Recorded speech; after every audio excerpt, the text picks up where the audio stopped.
All right there, everyone. Another ultra-liberal college is collapsing, and what it means for the future of conservative education. That's what we'll be talking about on today's video. I want to give a huge shout out to one of our subscribers, Christopher, for bringing this story to my attention. A huge thanks to you, Christopher. Very much appreciated. Now, we just did a video a few days back on the ultra-liberal Oberlin College in Ohio, where a number of administration officials, faculty, and students deliberately tried to destroy a bakery that had been a staple in that town for decades, just because that bakery had the gall to enforce the law against an underage Oberlin student who tried to steal alcohol from the store. When the student was caught, he and two of his friends began beating the store clerk and were subsequently arrested and charged. Now, because the three students happened to be black, a number of Oberlin College's social justice warriors, they freaked out and declared the bakery to be racist and discriminatory and actively attempted to shut it down. Well, the owners would have none of that. They took Oberlin College to court, and the jury ordered the college to pay the owners of the bakery an astonishing $44 million in damages. Well, now we have another example of decency prevailing over manufactured outrage and grievance. It involves a college in Massachusetts called Hampshire College. It all started back in November the 8th, 2016. You all remember that date. It's a wonderful date in history, isn't it?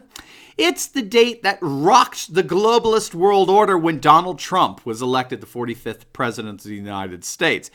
Shortly after President Trump's election, well, if you can believe it, I'm sure you can, Hampshire College students demanded that the college take down the American flag from university property. It demanded the college approved. The college allowed the American flag to be removed from its main flagpole as protest against the election of Donald Trump. And according to the New York Times, the flag was subsequently burned. Well, that ignited the ire of a group of military veterans, God bless them, about 400 of which came out and held a protest at Hampshire College as a sign of solidarity and respect for the flag and for veterans. They came out with their own American flags, waving and demonstrating their shock that a college would allow for such disrespect and disdain among their student body and faculty. Well, since then, the college has begun to implode. They've had to cut 82 positions from their 400-member payroll.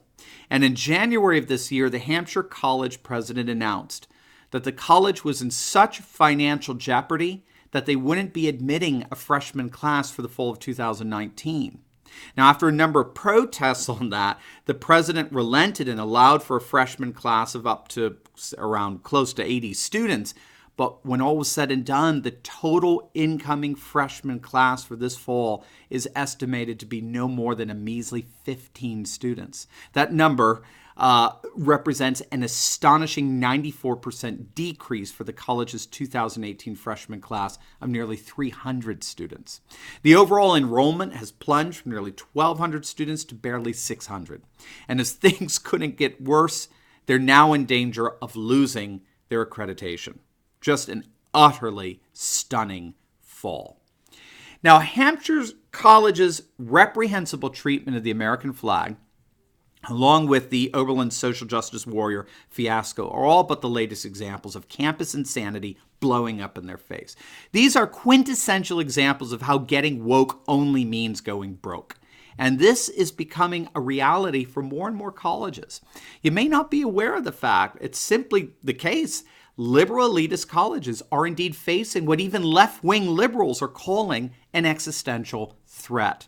More and more colleges are seeing imploding enrollment. A recent article on Boston.com found that across the country, more than 2/3 of private colleges and a majority of public colleges and universities failed to meet their enrollment goals back in 2016. And of course, declining enrollment means declining tuition revenue, which in turn means layoffs of faculty and staff. I saw this personally at the university that I was a part of for 20 years. They were slashing faculty numbers a few years back. I mean, it was an utter bloodbath. Shocking, really, how many even tenured professors were let go because of budget shortfalls caused by an imploding enrollment. And in many respects, The forecast, it's just the beginning. These decreasing enrollment trends are mere tremors compared to the earthquake just around the corner over the next decade that's going to shake the higher education industry to its core.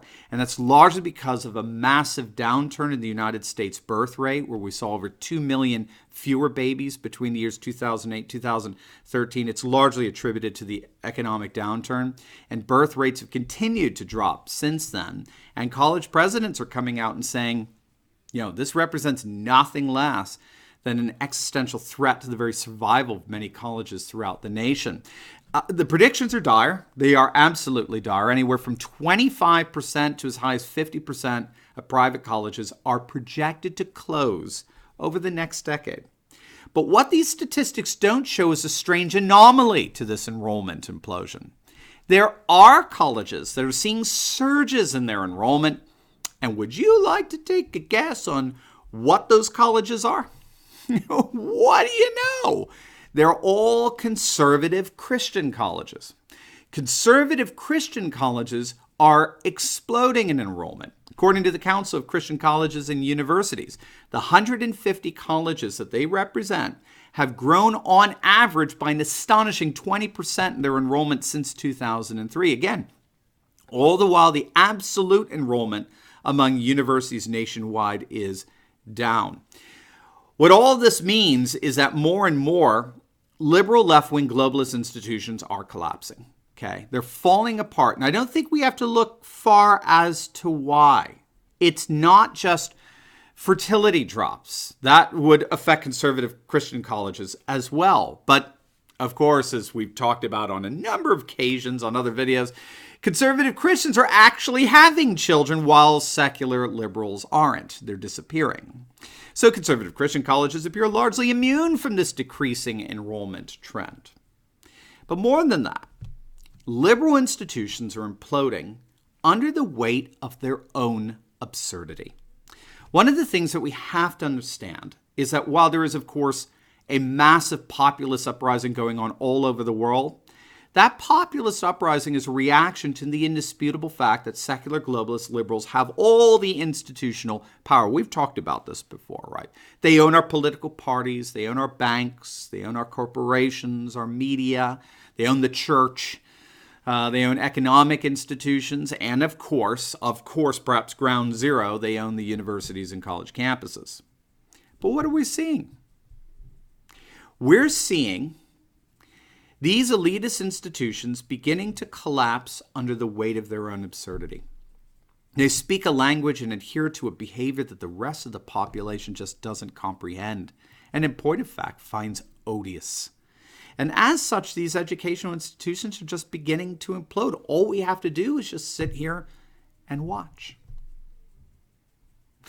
As always, please like, comment, and subscribe. Make sure to click on the link below. Get your brand new Turley Talks Executive Bound Journal book, which we put together as a keepsake for how you support this channel as a daily part of our lives. You can find this at the link down below. You can also check out some of our awesome coffee mugs and t-shirts that celebrate all things nationalist, populist, and traditionalist that you're just going to love. And please click on either our Patreon, subscribe to our PayPal links below, and consider becoming a monthly supporter of this channel and help us to continue to analyze current events in light of super awesome conservative trends so that you can live in the present light of even better things to come. God bless.